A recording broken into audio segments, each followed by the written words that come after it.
تیار کردہ علمی کیسٹ گھر کیسٹ اور سی ڈی ملنے کا پتہ نوٹ فرما لیں۔ علمی کیسٹ گھر، دکان نمبر 5، فاطمہ پلازا، بالمقابل مدنی مسجد، petal be area, Karachi. Phone number 63400813۔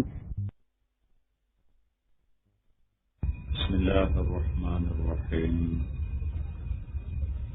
والحمد للہ رب العالمین، والصلاة والسلام علی رسولہ الکریم وعلی آلہ واصحابہ اجمعین، اما بعد۔ میرے بھائی اور دوستو، اللہ تعالیٰ نے انسان کو بہت کمزور بنایا ہے۔ خلق الانسان ضعیفا۔ اپنے ضعف کی وجہ سے پھر جلدی گھبرا بھی جاتا ہے، تو اس کو بھی اللہ نے بتایا وَكَانَ الْإِنسَانُ عَجُولًا، جلد باز بھی ہے۔ تو جلد بازی میں پھر غصہ بھی آتا ہے، تو اللہ نے اس کو بھی بتایا وَكَانَ الْإِنسَانُ أَكْثَرَ شَيْءٍ جَدَلًا، کہ یہ آدمی بڑا ہی جھگڑے کرتا ہے، بڑا ہی شور مچاتا ہے۔ تو انسان اپنے ضعف کی وجہ سے تھوڑی سی بھی تکلیف برداشت نہیں کر سکتا، بڑی تکلیفیں تو بہت مصیبت ہیں۔ وَلَعَذَابُ الْآخِرَةِ أَخْزَىٰ، آخرت کا عذاب تو بہت ہی رسوا کرنے والا اور ہلاک کرنے والا ہے۔ ہم کو تھوڑی سی بھوک لگی ہوئی ہے، وہ بولا ہی نہیں جا رہا، آواز ہی نہیں نکل رہی،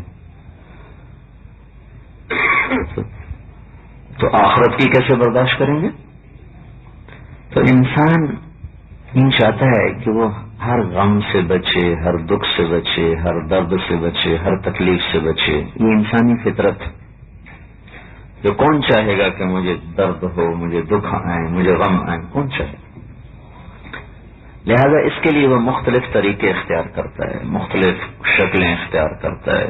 دوڑنا، بھاگنا، یہ جو خانگڑھ پہ بازار چل رہے، اور اس کی کھیتیوں میں جو، زمینوں میں جو زراعت ہو رہی، دفتروں میں جو نوکریاں ہو رہی، فیکٹریاں لگ رہی، یہ ساری کی ساری اس لیے ہیں کہ دکھ نہ ہو، تکلیف نہ ہو۔ پھر جتنے بھی انسان کے دکھ درد ہیں ان کو بتانے کے لیے عربی میں 2 لفظ۔ انسان کے دکھوں کی کوئی حد تو کوئی نہیں، لیکن ان سب کو اگر جمع کر کے مختصر اگر ہم سے کوئی پوچھے تو اس کو 2 لفظوں میں بتایا جا سکتا ہے۔ ساری پریشانیاں، سارے غم، آنے والے، موجود، جو گزر گئے، تو اس کے لیے 2 لفظ ہیں قرآن میں، ایک خوف، ایک حزن۔ حزن، خوف اور حزن، یعنی حزن کا ترجمہ خوف تو خوف ہی ہے، تو اردو میں بھی خوف کہتے ہیں، ڈر۔ حزن غم۔ خوف کسے کہتے ہیں؟ آئندہ آنے والی جو مصیبت ہوتی ہے، ابھی آئی نہیں، آنے والی، اس کا تصور کر کے جو دل میں کیفیت پیدا ہوتی ہے اس کو خوف کہتے ہیں۔ اور جو مصیبت آ چکی ہوتی ہے اس کی وجہ سے جو دل میں ایک کیفیت پیدا ہوتی ہے اس کو حزن اور اردو میں غم کہتے ہیں۔ تو خوف اور غم میں تمام مشکلات اور تمام تکلیفیں اس کے اندر شامل ہوگی۔ کچھ آنے والے خطرات ہوتے ہیں، کچھ میں سے گزر رہے ہوتے ہیں، پچھلے یاد آئیں غم اور اس سے جو کیفیت بنے اس کو بھی حزن کہتے ہیں۔ تو اب اس آنے والی پریشانیاں نہ آئیں، یہ بھی ہم دیکھتے ہیں کہ پیسہ ہوتے بھی آتی ہیں، روک تھوڑا ہی سکتا۔ غم نہ آئیں، یہ بھی ہم دیکھتے ہیں کہ پیسہ ناکام ہے، تو ہم جو زور لگا رہے ہیں وہ اس طرف پہ لگا رہے ہیں کہ پیسہ کماؤ، پیسے سے خوشحال ہو جاؤ گے، پیسہ آئے گا خوشحال ہو جائے گا۔ تو یہ زراعت والے بھی بورڈ لگا رہے ہوتے ہیں، اور سارے حکومت والے بھی یہ ذہن بناتے ہیں کہ جتنا کماؤ گے اتنے خوشحال ہو جاؤ گے، اور خوشی اور پیسے کا تو آپس میں کوئی تعلق ہی کوئی نہیں ہے۔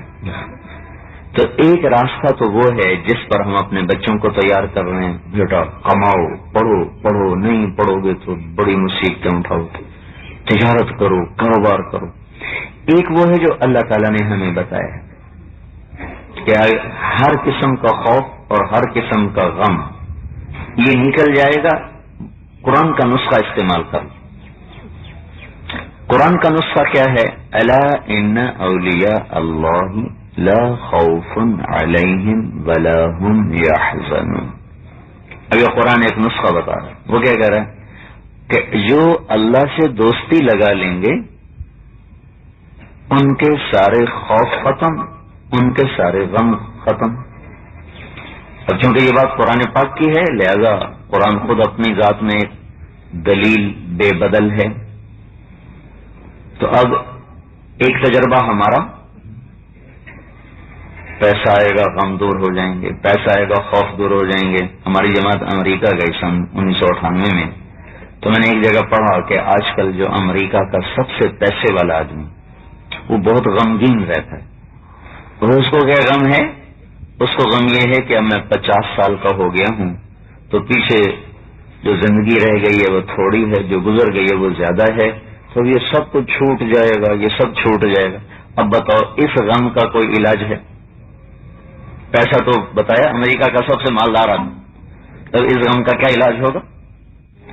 تو لہذا اللہ ہمیں ایک نسخہ دے رہا ہے کہ مجھ سے دوستی لگا لو تو کیا ہوگا؟ سارے غم ختم، سارے خوف۔ اللہ کا مطلب کسی کو جھنجھوڑ کے کہنا تھا، سنتے نہیں ہو میں کیا کہہ رہا ہوں؟ سنتے نہیں ہو میری سنو میں کیا کہہ رہا ہوں؟ یہ ہوتا ہے اللہ کا مطلب۔ جیسے ہم کسی کو یہاں سے بابا سن تو صحیح میں کیا کہہ رہا ہوں، تو اللہ تعالیٰ یوں کو پکڑتا، سنو میں کیا کہہ رہا ہوں۔ اللہ کیا کہہ رہے ہو؟ کہ مجھ سے دوستی لگا لو، لا خوف علیہم ولا هم یحزنون، تمہارے سارے خوف ختم، تمہارے سارے غم ختم۔ اب ہمارے ہاں ولی اللہ کا یعنی اللہ کے ولی بن جاؤ، ولی دوست کو کہتے ہیں۔ ہر مسلمان کافر کے مقابلے میں ولی اللہ ہے۔ جس نے کلمہ نہیں پڑھا اس کے مقابلے میں وہ مسلمان جس نے کلمہ پڑھ لیا ہے لیکن اس کے پاس عمل کوئی نہیں، یہ بھی اللہ کا دوست ہے کافر کی نسبت۔ اب آگے درجات ہیں دوستی کے۔ ولایت، ہمارے ہاں ولایت کوئی ایک انہونی چیز ہے اور ایک بڑی وہ غیر معمولی چیز ہے، اور عام آدمی کے جیسے بس میں یہ چیز نہ ہو اس کو کہا جاتا ہے۔ اب لہذا ہم قرآن سے ہی ڈھونڈیں گے کہ اب اللہ کے ولی کون ہیں، تاکہ ہم یہ دائیں بائیں کے قصوں میں ہی نہ پڑے ہیں، اور جو ہمارے ہاں معیار بنے ہواؤں میں اڑنے والے اور پانی پہ چلنے والے ہیں، یہ تو کوئی بڑی چیزیں نہیں ہیں نا۔ جادوگر ہمارے آتا تھا ہمارے بچپن میں، ہمارے گاؤں میں ایک شبد آباز آتا تھا، وہ آگ کے انگارے جمع کرتا، اتنے بڑے بڑے انگارے ہوتے، تو پھر وہ ایک پانی ہوتا تھا اس سے وہ پیر دھوتا تھا، اس پر چلتا رہتا چلتا رہتا چلتا رہتا چلتا رہتا، کچھ بھی نہیں ہوتا تھا اس کو۔ تو چونکہ ہم اپنی ہندوانہ ذہنیت سے نکل نہیں سکے تو شعبدہ بازیوں کو ولایت سمجھا جاتا ہے، کرامتوں کو ولایت سمجھا جاتا ہے۔ تو لہذا ہم قرآن سے ہی تلاش کریں گے اللہ کے دوست کون ہیں، تو اللہ تعالیٰ کہہ رہے ہیں ان اولیاءہ الا المتقون، میرے صرف وہی دوست ہیں جو تقوی والے، صرف اور صرف صرف اور صرف ان اولیاءہ الا، ان اور الا، ان اور الا یہ وہاں لایا جاتا ہے جہاں لیکن مت ماری جا چکی ہو کہ اس کو سمجھ میں ہی نہ آ رہا ہوں، تو اللہ تعالیٰ دو ہتھوڑے مارتا تھا تھا ان اولیاءہ الا المتقون، اللہ کے کسی سے دوستی کوئی نہیں سوائے تقوی والوں کی۔ اللہ کے ہاں کسی کی وراثت کوئی نہیں، ولایت صرف تقوی والا وہ اللہ کا دوست ہے۔ تقوی والے ان اولیاءہ الا المتقون، اللہ سے دوستی لگا لو، غم گئے خوف گئے۔ کون ہے اللہ کے دوست؟ ان اولیاءہ الا المتقون، الا المتقون۔ اب تقوی والے کون ہیں؟ تقوی والے کون ہیں؟ تو اس کو بھی قرآن نے بتایا، سارعوا الی مغفرۃ من ربکم وجنۃ عرضها السماوات والارض اعدت للمتقین، دوڑو اس جنت کی طرف جس کی چوڑائی زمین آسمان کے برابر ہے. کن کے لیے ہے؟ تقوی والوں کے. تقوی والے کون ہیں بھائی؟ الذین ينفقون فی السراء والضراء. تقوی والے کون ہیں؟ جو تنگی میں بھی خرچ کرتے ہیں، خوشحالی میں بھی خرچ کرتے ہیں، فراخی میں بھی مال لوٹاتے ہیں، تنگی میں بھی مال لوٹاتے ہیں. تو یہ تو پہلی نشانی میں ہی ہم آؤٹ ہو گئے ہیں کہ ہمیں تو خرچ کرنے کا شوق ہی کو نہیں. مال بچانے کے شوق ہیں، مال خرچ کرنے کا شوق نہیں. غریب تو کہتا ہے میرے پاس ہے ہی کیا میں جو خرچ کروں. مالدار کہتے ہیں میرے بکھیڑے ہی بڑے ہیں، میں کہاں سے اوروں پہ خرچ کروں. تو پہلی شرط نہیں ہمیں اٹھا کے باہر پھینک دیا. الذین ينفقون فی السراء والضراء، جو تنگی اور خوشحالی میں خرچ کرتے. اللہ کے ہاں جو وزن ہے نا وہ عدد کا نہیں کیفیت کا ہے، کیفیت کا، عدد کا نہیں. یعنی اگر ایک ہیرا پڑا ہوا ہو ایک رتی کا اور اس کے مقابلے میں 1000 من لوہے کا ڈھیر پڑا ہو، کوئی حیثیت نہیں 1000 من لوہے کی ایک رتی کے ہیرے کے سامنے. تو اللہ تعالیٰ کے ہاں عمل کی کثرت نہیں دیکھی جاتی، خوبصورتی دیکھی جاتی. لہذا ہمارے نبی نے فرمایا سبق درہم 100,000 درہم، کہ لوگوں 1 روپیہ اللہ کے نام پہ خرچ کرنے والا 1,00,000 روپے خرچ کرنے والے سے آگے بڑھ گیا. ایک آدمی نے 1,00,000 دیا، ایک آدمی نے 1 روپیہ دیا، 1 روپے والا آگے بڑھ گیا. وہ کیسے بڑھ گیا؟ تو آپ نے فرمایا ایک آدمی کی کل جائیداد 2 روپے اور ایک آدمی کروڑوں پتی. 2 روپے والے نے 1 روپیہ اللہ کو دے دیا، کروڑوں پتی نے 1,00,000 دیا. 2 روپے والے نے اپنی جائیداد کا آدھا اللہ کو دیا اور کروڑوں پتی والے نے تھوڑا سا دیا. تو یہ 1 روپیہ وزنی ہو گیا، زیادہ ثواب. اب یہ تو حدیث ایک واقعہ بھی اس کے ساتھ سن. تبوک کے موقع پہ اللہ کے نبی نے کہا خرچ کرو. تو حضرت عمر نے سوچا اس دفعہ میں ابو بکر سے بڑھ جاؤں گا. کبھی نہیں بڑھ سکا، آج بڑھ جاؤں گا کیونکہ وہ غریب ہے اور میں مالدار ہوں. تو انہوں نے اپنے مال کے 2 حصے کر کے آدھا گھر چھوڑا، آدھا لے آئے. ابو بکر رضی اللہ تعالیٰ عنہ کی شروع سے عادت تھی جگی پھونک تماشا ویک سب کچھ لگانے کی، سب کچھ لگاتے تھے، بچاتے ہی نہیں تھے. وہ اپنا سارا لے آئے. اب جب مقدار کو دیکھا تو ابو بکر کا تھوڑا، عمر کا زیادہ. اب اگر جو آیا ہے اس کے بارے میں اگر سوال کیا جاتا تو حضرت عمر کا پلہ بھاری تھا اور ابو بکر کا پلہ کمزور تھا. تو اللہ رسول جانتے ہیں کہ یہ کیا قربانی کر کے آئے ہوئے. کیا ہوا؟ بجلی چلی گئی؟ اچھا چلو پھر جب آ جائے پھر بتا دیں. تو اللہ تعالیٰ رسول کو جانتے ہیں کہ کون کتنی قربانی کر کے آیا ہوا ہے. تو اب ہم اللہ کے نبی نے سوال بدل دیا. اس موقع کا جو سوال ہے وہ یہ ہے کہ بھائی تم کتنا لائے ہو. کوئی فاروقیہ مسجد کو چندہ دے تو مولوی صاحب یہی تو پوچھیں گے کتنے کی پرچی کاٹوں، یہ تو نہیں پوچھیں گے تیرے بینک میں پیچھے کتنے پڑے ہوئے ہیں. یہ سوال یہاں اس موقع کا تو ہے نہیں. تو اللہ تعالیٰ کے نبی نے سوال بدل دیا. سوال کیا کیا؟ عمر تم پیچھے کیا چھوڑ کے آئے ہو. اس سوال پہ عمر ہار گئے. عمر تم پیچھے کیا چھوڑ کے آئے ہو. حضرت عمر کو تو پتا تھا کہ ابو بکر کچھ نہیں چھوڑتا. ان کو کیا خبر تھی کہ سوال ہی بدل جائے گا. تو ٹھیک ہوا، چلو آپ سکون سے بیٹھو. تو اللہ کے نبی نے فرمایا عمر پیچھے کیا چھوڑا. وہیں ہار گیا. کہا جی میں تو آدھا چھوڑ کے آیا ہوں، آدھا لے کر آیا ہوں. تو آپ نے ابو بکر تو نے پیچھے کیا چھوڑا. کہا جی میں تو اللہ اس کے رسول کو چھوڑ کے آیا ہوں، باقی سارا لے کے آیا ہوں. تو عمر کہنے لگے ابو بکر میں تجھ سے کبھی بھی نہیں بڑھ سکتا، کبھی نہیں بڑھ سکتا. تب ہم تو پہلی شرط ہی ہار گئے. سارے دکھ درد کا علاج اللہ کی دوستی. اللہ کے دوست تقوی والے. تقوی والے کون؟ الذین ينفقون فی السراء والضراء، جو تنگی اور خوشحالی میں خرچ کرتے ہیں. چلو اس میں تو کچھ ہیں لوگ اب بھی سخیوں سے دنیا خالی نہیں. اگلی شرط اس سے بھی بڑی اوکھی ہے. وہ کیا ہے؟ الکاظمین الغیظ، جو غصہ پی جاتے ہیں. جو غصہ پی جاتے ہیں یہ اس سے بھی تھوڑے ہیں. اگلی شرط اس سے بھی اوکھی ہے، صرف پیتے نہیں، والعافین عن الناس، اور معاف بھی کر دیتے ہیں.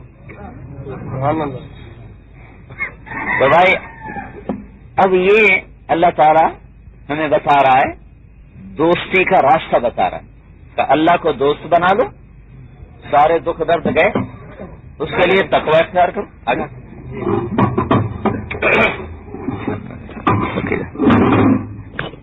اور اس کے لیے کیا کرو بھائی؟ تقوی اختیار کرو. تقوی کی صفات کے تقوی والے کون ہیں؟ اللہ پر خرچ کرنے والے. میں نے کہا یہ بہت تھوڑے ہیں لیکن ہیں، اللہ کا شکر ہے. اس سے اگلے اس سے بھی کم ہیں، الکاظمین الغیظ، جو غصہ پی جائیں، ایسے زندگی میں بہت کم دیکھیں. وہ تو پھٹنے کو ہر کوئی ہو جاتا ہے، پھٹنے کو ہر کوئی ہو جاتا ہے، غصے کو پی جانا. پھر اگلی شرط اس سے بھی مشکل ہے، والعافین عن الناس. یہ غریب آدمی کچھ بولتا تو نہیں نا، امیر آدمی کے سامنے وہ کیا بولے گا؟ اس بیچارے نے تو غصہ پینا ہی پینا. ایک آدمی طاقتور ہے پھر غصے کو پیتا ہے، یہ مراد ہے. پھر اس سے اگلا درجہ، غصہ پینے کے بعد معاف کوئی نہیں کرتے، معاف نہیں کرتے، جاؤ معاف بھی کر دیا.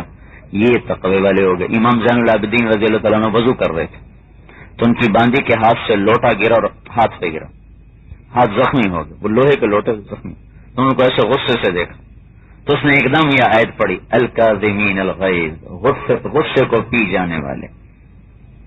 تو امام صاحب نے فرمایا میں نے اپنا غصہ پی لیا. پھر اس نے اگلی آیت پڑھ دی، والعافین عن الناس، اور اللہ کے اور لوگوں کو معاف کرنے والے. تو امام صاحب نے فرمایا جا میں نے تجھے معاف بھی کیا، آزاد بھی کیا. تو بھائی تقوی آ جائے تو ہم اللہ کے دوست بن جائیں گے. اب تقوی آئے گا کیسے؟ تو اللہ پاک نے ہم پہ فضل فرمایا اور کہا، یا ایھا الذین آمنوا کتب علیکم الصیام کما کتب علی الذین من قبلکم لعلکم تتقون. آسان کام بتاتا ہوں، روزہ رکھ لو صحیح شرطوں کے ساتھ تو تقوی آ جائے. تقوی کی تو میں نے ایک صفت قرآن میں پھیلا ہوا ہے، تقوی والا کون، تقوی والے کون. پہلا صفحہ ھدی للمتقین، قرآن کا پہلا صفحہ ھدی للمتقین. کون ہیں تقوی والے؟ الذین یؤمنون بالغیب، جن کا ایمان غیب پر ہے، جو غیب پر ایمان رکھتے ہیں. جو غیب پر ایمان رکھتے ہیں وہ کیسے ہوتے ہیں؟ اذا ذکر اللہ وجلت قلوبہم، جب اللہ کا نام آتا ہے ان کے دل ڈرتے ہیں. ہمارے تو کوئی نہیں ڈرتے، ہمارے تو دل کوئی نہیں ڈرتے، اللہ کا نام سن کے نہیں ڈرتے، حکومت کا سن کے ڈرتے ہیں، آگ کا سن کے ڈرتے ہیں، فقر کا سن کے دل ڈرتے ہیں، مہنگائی کا سن کے دل ڈرتے ہیں، اللہ سے تو ڈرتے نہیں. پھر یہاں پہلی شرط ہماری وہ کنڈم ہو رہی ہے. دوسری صفت کیا ہے؟ وَإِذَا تُلِيَتْ عَلَيْهِمْ آيَاتُهُ زَادَتْهُمْ ایمانا.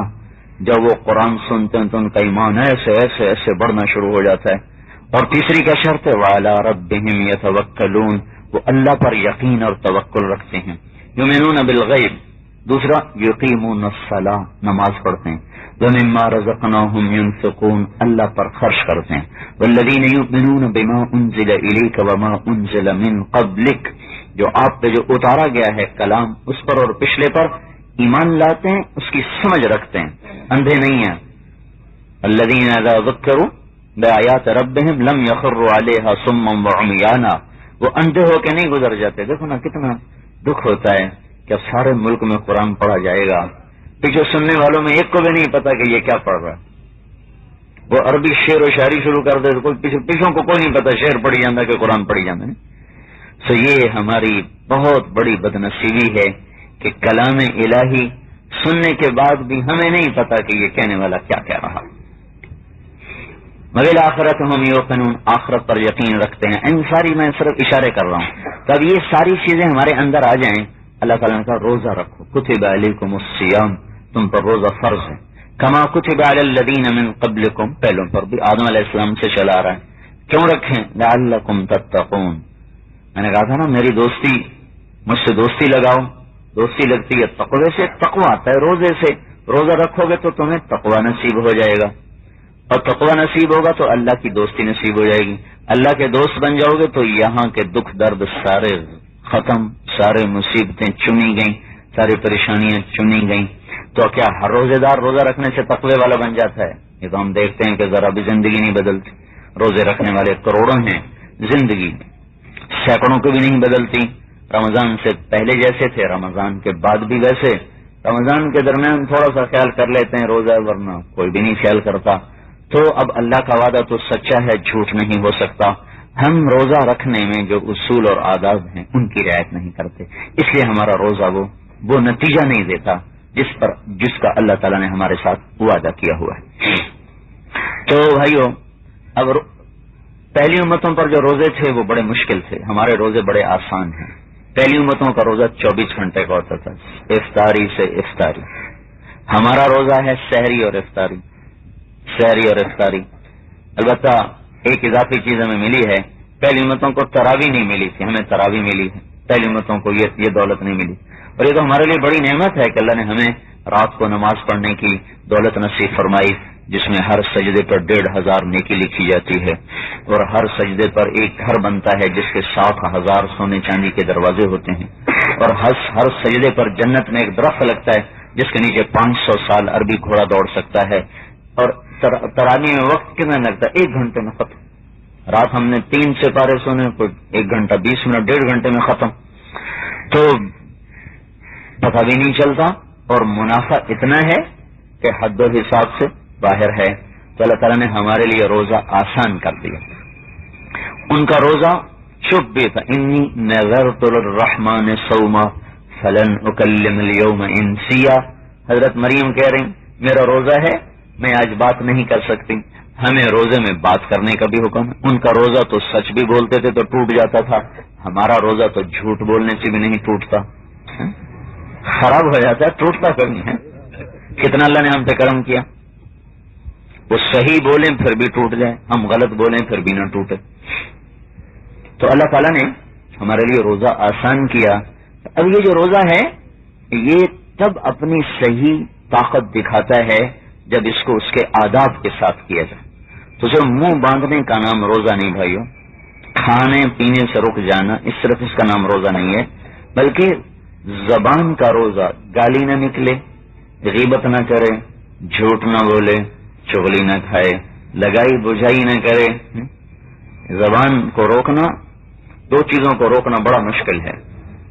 2 چیزوں کو روکنا بڑا مشکل، ایک آنکھ کو، ایک زبان کو. ہر شہوت کی ایک حد ہے، پر یہ زبان اور آنکھ کی کوئی حد کوئی. جتنا دیکھتا رہتا ہے انسان وہ بڑھتی جاتی ہے، جتنا بولتا ہے اتنا اس کا جذبہ بولنے کا غلط سلط بڑھتا رہتا ہے. تو باقی چیزوں کی ایک حد ہوتی ہے. کھانا ایک حد تک کھاتا ہے آدمی، کتنی شادیاں کرے گا؟ 4 کرے گا، ان کو طلاق دے گا، 4 اور کرے گا، 4 اور کرے گا، کب تک کرے گا؟ آخر تو اس کے اعضاء و جوارح ساتھ دینا چھوڑ جائیں گے. لیکن یہ جو زبان کا بول ہے یہ ایسی بلا ہے، مرتے دم تک کوئی آدمی لپر لپر کرتا رہتا. اور آنکھ ایسی ظالم ہے کہ ایک نظر اٹھتی ہے اور دل کی دنیا اجاڑ کے چلی جاتی. تو ان 2 چیزوں کو روکنا بڑا مشکل ہے. تو جو روزے میں زبان کو روک لے، گالی سے، غیبت سے، چغلی سے، لگائی بجھائی سے، جھوٹ سے، ادھر کی ادھر، ادھر کے ادھر، تہمت سے، بہتان سے 1 مہینہ لگام دے دے، بولنا ہی نہیں، کسی کی غیبت نہیں کر. خدا نخواستہ کوئی، اللہ تعالیٰ ہم سب کو بچائے، کوئی زنا کرتا ہوا پکڑا جائے تو سارا شہر اس کو مارنے آتا ہے. اور ہمارے نبی نے فرمایا الغیبت اشد من الزنا، غیبت زنا سے زیادہ شدید جرم ہے. تو مسجد میں بیٹھ کے غیبت، روزہ رکھ کے غیبت، عورتیں عورتوں کی غیبت، مرد مردوں کی غیبت. 2 عورتوں کو روزہ لگا بہت شدید، کہ جی مرنے کون ہے؟ تو آپ نے کہا یہ پیالہ لے جاؤ، ان سے کچھ میں الٹی کریں. الٹی کیسے کریں؟ ان کے تو اندر ہی کچھ نہیں تھا، ان سے کہا الٹی کریں. تو وہ پیالہ لے گیا جو آپ نے بھیجا تھا، تو انہوں نے الٹی کی تو اس میں سے تازہ کچی بوٹیاں نکلی دونوں کے معدے سے. کہنے لگے تو کھایا ہی کچھ نہیں، یہ درد اس چیز کا تھا. تو ان کا یا رسول اللہ یہ کیا چیز ہے؟ کہا انہوں نے مسلمان کا تازہ گوشت کھایا ہے. وہ کیا؟ غیبت کی. ایک دفعہ آپ کا لشکر جا رہا تھا، ایک بدبو اٹھی، بڑی گندی بدبو. صحابہ نے عرض کی یا رسول اللہ یہ بدبو کیسی ہے؟ آپ نے فرمایا کوئی کسی کی غیبت کر رہا ہے، یہ اس کی بدبو ہے.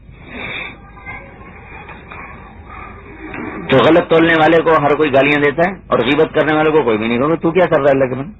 اور ہر آدمی مزے لے کے سنتا ہے، کوئی کسی کی برائی کرو بڑے مزے لے کے سنتا ہے، اور کوئی اپنی کر دو تو ایک دم اس کی آنکھیں بدل جاتی ہیں. کیا کہہ رہا تو جانتا نہیں میں کون ہوں. جنید بغدادی بھی مجھ سے پیچھے ہو گئے، اپنے بارے میں کوئی سننے کو تیار نہیں، ایک لفظ نہیں سن سکتے، اور اوروں کی 1 گھنٹہ سناتے رہو سنتا رہے گا، چسکے لیتا رہے گا. تو پھر یہ اس کی عادت بن جاتی اوروں کی برائیاں تلاش کرنا اور بولنا. ایسے لوگ گھروں کو آگ لگا دیتے. والباغون البراء الدحوہ. پھر اور کیا ہوتا ہے؟ پھر آہستہ آہستہ آہستہ جب ان کی زبان غیبت پہ پکی ہو جاتی ہے، پھر نشہ ایک جگہ نہیں رہتا نا، پھر اس سے اگلی چیز کا نشہ، چرس کا نشہ، پھر بھنگ کا نشہ، پھر شراب کا نشہ، پھر ہیروئن کا نشہ، پھر موت ہے. تو جیسے نشہ میں آدمی آگے بڑھتا ہے اس طرح سے زبان کے جسم میں آگے بڑھتا ہے. پھر وہ غیبت پہ آتا ہے، پھر چغلی پہ آتا ہے، پھر وہ تہمت اور بہتان پہ آتا ہے. تہمت اور بہتان پہ جب وہ آتا ہے تو اللہ کے نبی نے ارشاد فرمایا اللہ ان سے ایسے نفرت کرتا ہے جیسے تم پخانے سے نفرت کرتے. ان کی حیثیت اللہ کی نظر میں ایک گندگی سے زیادہ نہیں رہ جاتی. تو روزے سے تقویٰ کیوں نہیں مل رہا؟ تو وہ روزہ رکھا ہی نہیں جا رہا. زبان کھلی ہوئی ہے، آنکھیں کھلی ہوئی ہیں، زبان بند ہو جائے جھوٹ غیبت چغلی بہتان لگائی ہو جائی، اور آنکھیں بند ہو جائیں کسی کی بیٹی بیوی بہن کو دیکھنے سے، ہاتھ ظلم سے رک جائے، غلط لکھنے سے رکے، ناپ تول کی خیانت سے رکے، پاؤں غلط چلنے سے رکے. دل کا روزہ کیا ہے؟ دل کا روزہ پھر اس سے بھی مشکل ہے، زبان سے بھی مشکل، آنکھوں سے بھی مشکل. کان کا روزہ کیا ہے؟ گانا نہ سنے، حرام نہ سنے، طبلہ سرنگی نہ سنے، کسی کی غیبت نہ سنے، کسی کی چغلی نہ سنے، آنکھیں کان بند. میں بات انی صائم. سبحان اللہ. اللہ کے نبی نے کہا اگر کوئی تمہیں گالیاں دے نا، گالیاں، تو اسے کہہ دینا بھائی میرا روزہ ہے، میں جواب نہیں دے سکتا. فقل ان صابك احد فقل انی صائم. سبحان اللہ. اگر کوئی تمہیں گالیاں دے ننگی تو تم اسے اتنا بس کہہ دو بھائی میں روزے سے ہوں. اب دل کا روزہ کیا ہے؟ کہ دل میں اللہ اور اس کے رسول کے سوا جتنے جذبے ہیں سارے نکل جائیں، صرف اللہ اور اس کے رسول کی محبت دل میں آئے، باقی سب نکال کے باہر پھینک دے. یہ دل کا روزہ ہے. تو جو اس طرح روزہ رکھے گا تو اللہ تعالیٰ کیا کرے گا؟ اس کو تقویٰ نصیب فرما دے. جب اسے تقویٰ نصیب ہوگا تو پھر کیا ہوگا؟ اس کا ہر خوف دور، اس کا ہر غم دور. آگے کیا ہوگا؟ آگے کیا ہوگا؟ للذی تم مجنون ہو، دیوانے اس کے، حب الشہوات، اپنی پسند کے، اپنی لذتوں کے، اپنی چاہتوں کے. سب سے بڑی چاہت کیا ہوتی ہے؟ بیوی. النساء کا ترجمہ میں بیوی کر رہا ہوں، نہ کہ عورتیں. اللہ تعالیٰ یہ تھوڑا ہی کہے گا کہ ساری عورتیں. بیوی وہ ترجمہ جو قرآن کے مناسب ہو. تمہیں پسند ہیں تمہاری بیویاں، اور والبنین تمہاری اولادیں، والقناطیر المقنطرۃ من الذهب والفضة سونے چاندی کے ڈھیر 1 لاکھ ہو گئے، 1 کروڑ ہو گئے، 1 ارب ہو گئے، خوش ہو رہے ہیں. والخیل المصومہ خوبصورت سواریاں،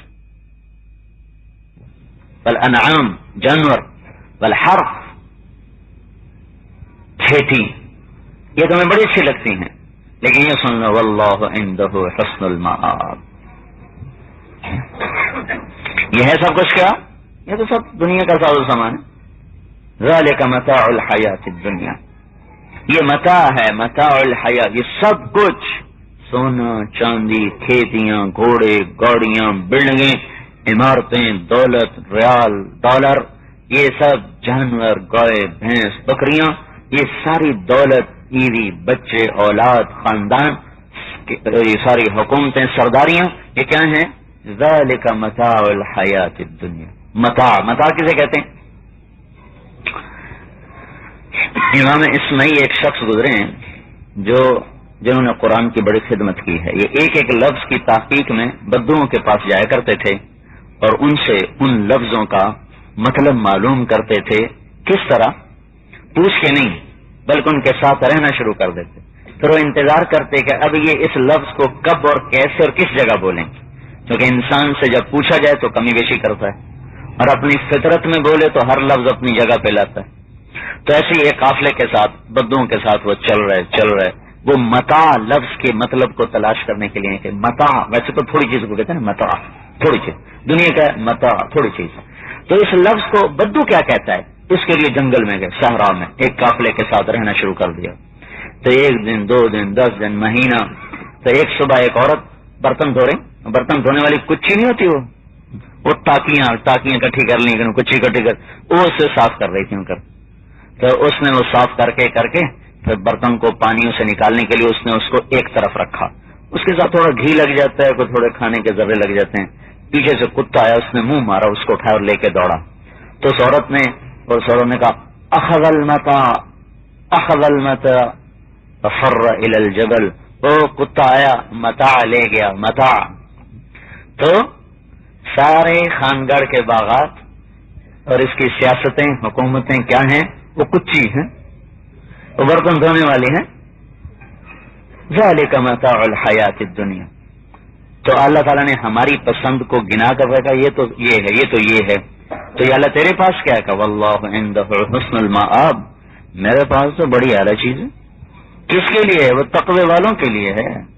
روزہ ٹھیک کرو, روزہ ٹھیک کرو. للذین اتقوا, صرف تقوی والوں, للذین اتقوا, للذی پہلے, اتقوا بعد میں, اور عند ربہم, یہ ساری چیزیں مل کر ایک بڑا حسین منظر پیش کرتی ہیں کہ یہ جو آگے بتایا جا رہا ہے یہ صرف تقوی والوں کے لیے ہے, اور صرف اللہ ہی ان کو اس کا صلہ دے سکتا, اور کوئی نہیں دے سکتا. للذی پہلے آ گیا, اتقوا خاص طور پر تقوی والوں کے لیے, ہر ایک کے لیے نہیں. عند ربہم, صرف تیرے رب کے پاس تقوی کا صلہ ہے, دنیا سے اس کا صلہ نہ طلب کرنا, دنیا والے دے ہی نہیں سکتے. اللہ کے نبی نے فرمایا من صام یوما تطوعا, جو نفل روزہ رکھا. نفل کسے کہتے ہیں, زائد, فالتو. فرض کسے کہتے ہیں, حضرت علی نے فرمایا جو شخص ایک روزہ قضا کر دے فرض, پھر قیامت تک اس کی قضا میں روزے رکھتا جائے یہاں تک کہ قیامت قائم ہو جائے اور مر جائے, ایک روزے کا بدل نہیں بن سکتا. فرض روزے کا بدل نہیں بن سکتا. تو اللہ تعالیٰ کے نبی نے کیا کہا, جس نے نفلی روزہ رکھا, پھر کیا کیا گیا, پھر ساری زمین سونے سے بھر دی گئی. پھر اسے کہا کہ حضرت یہ آپ کے نفل روزے کا بدلہ ہے. تو میرے نبی نے فرمایا یہ سونے بھرا جہان اس نفل روزے کا بدلہ نہیں بن سکتا. تھوڑا ہے اللہ ہی دے گا. تو فرض کیا بنے گا, تو اس لیے اللہ نے کہا اس کا بدلہ لوگوں سے نہ لینے بیٹھ جانا, عند ربہم, خاص طور پر تمہارا اللہ ہی دے گا. وہ کیا ہے, جنات تجری من تحتها الانہار.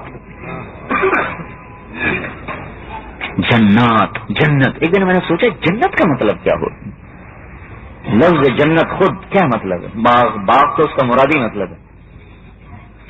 تو میں وہاں حرم میں بیٹھا تھا, حرم شریف, تو وہاں یہ سوچ آئی جنت کا کیا مطلب.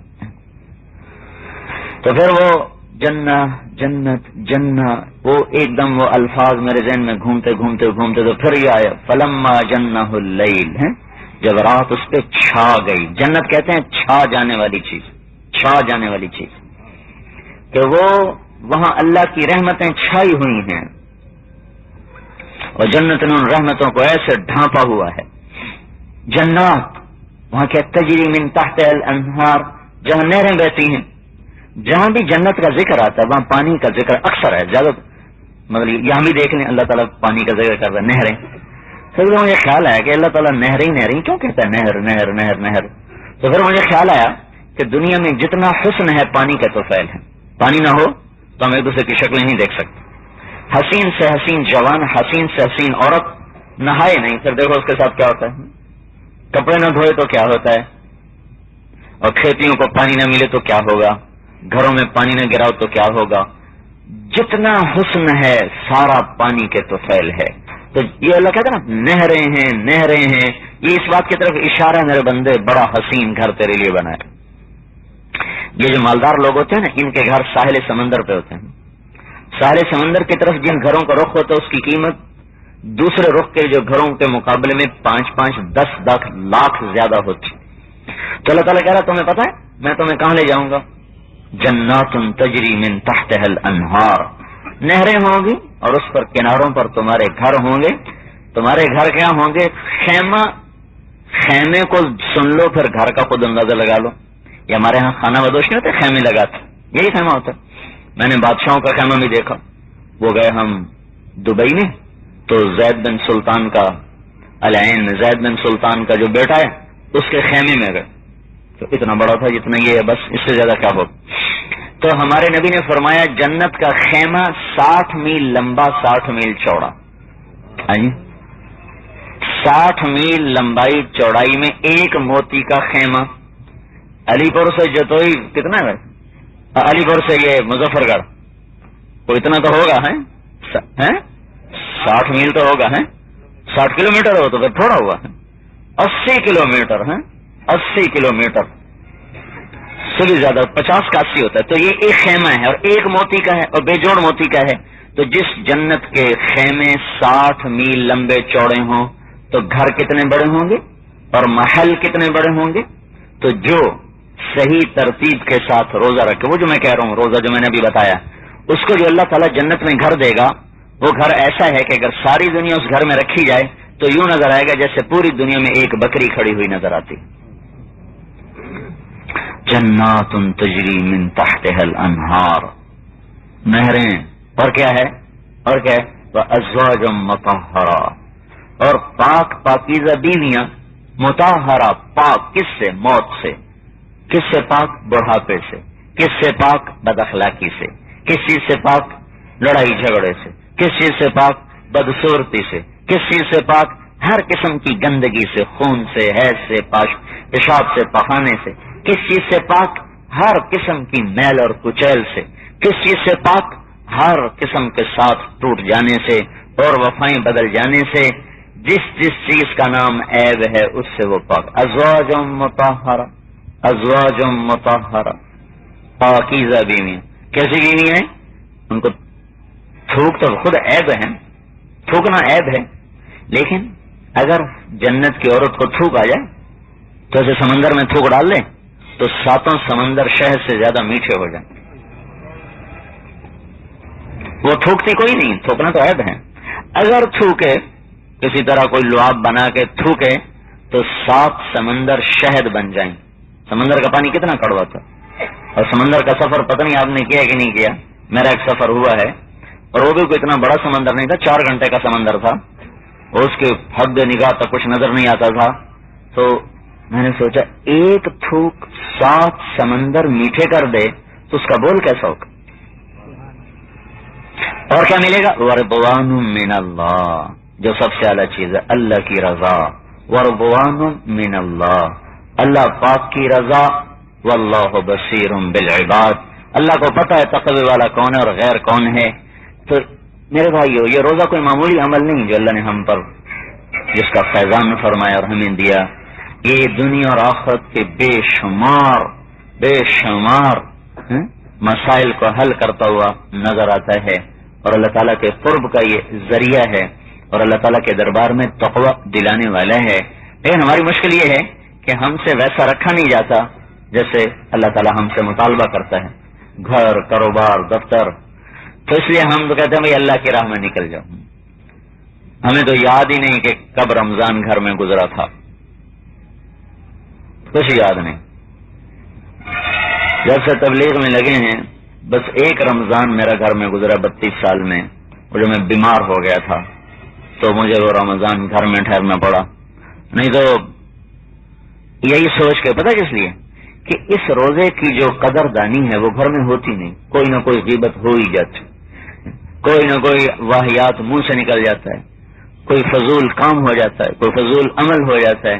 تو اللہ کی راہ میں نکل جاؤ، اور پھر گھر میں رہتے ہوئے عبادت کریں گے تو اجر ملے گا، عبادت نہ کریں گے تو اجر کوئی نہیں ہے.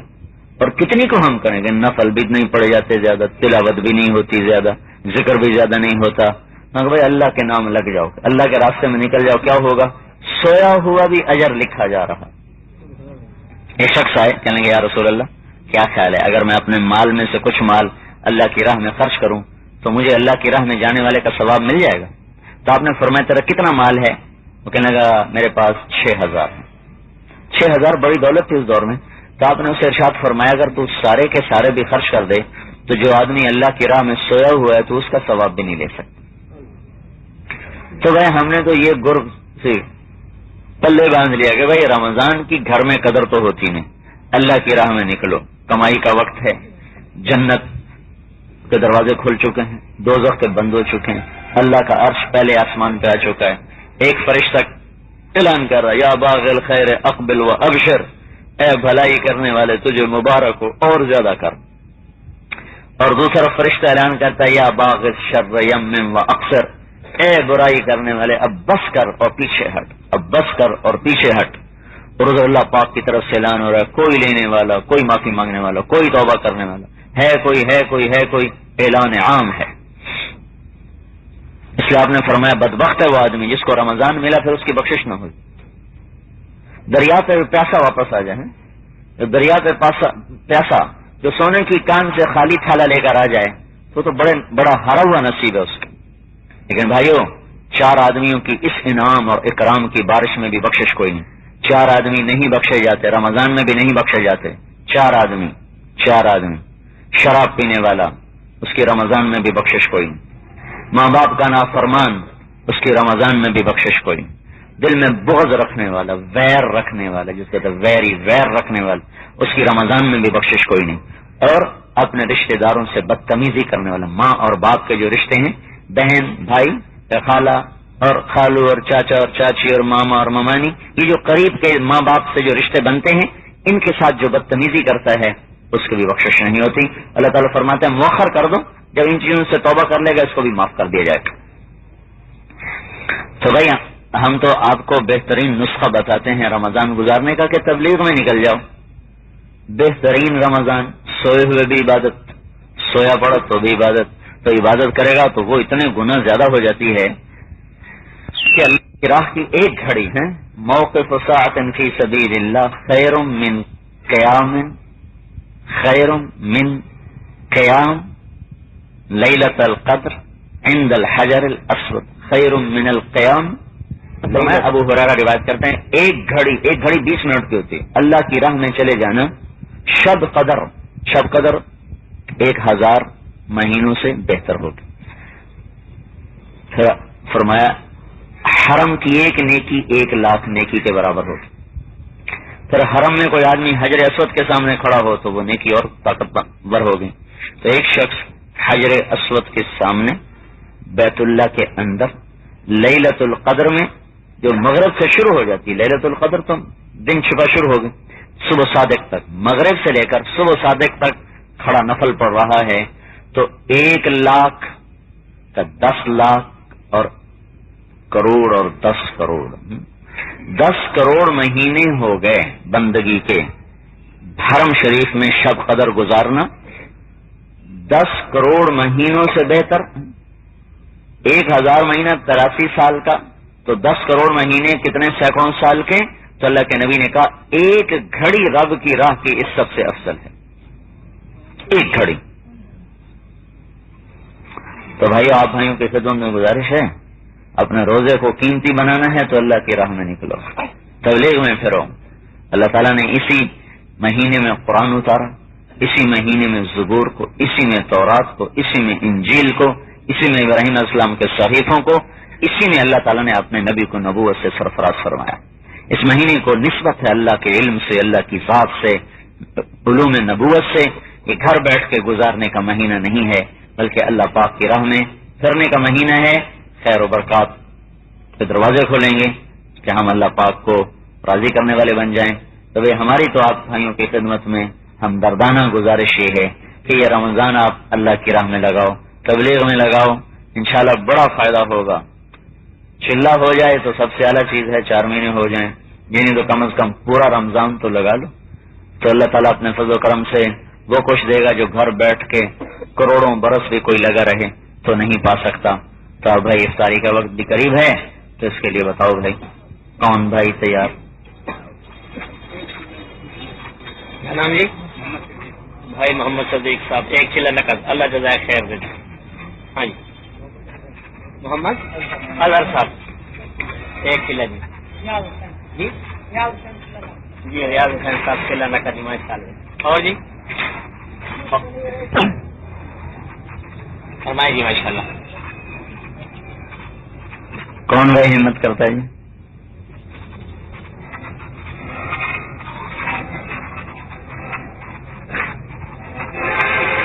جی؟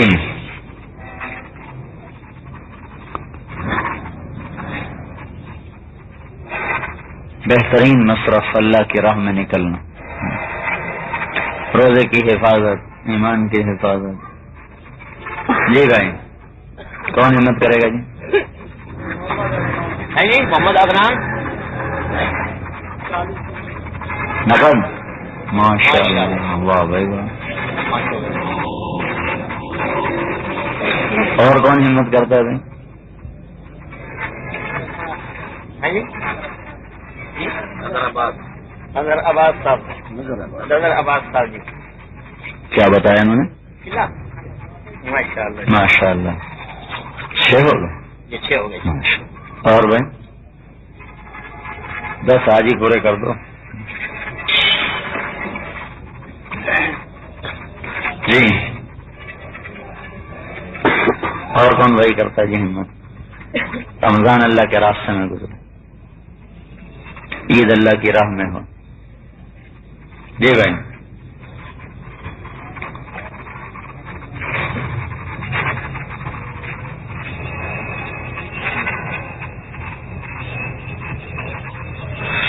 ماشاء اللہ. بھائی 3 دن کے لیے کون تیار ہے بھائی؟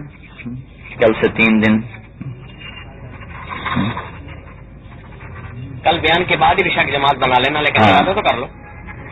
کل کے بیان سے 3 دن. کل بیان میں بھی دینا ماشاء اللہ. 1 بھائی اور 2 3 4 5 اور جی 6.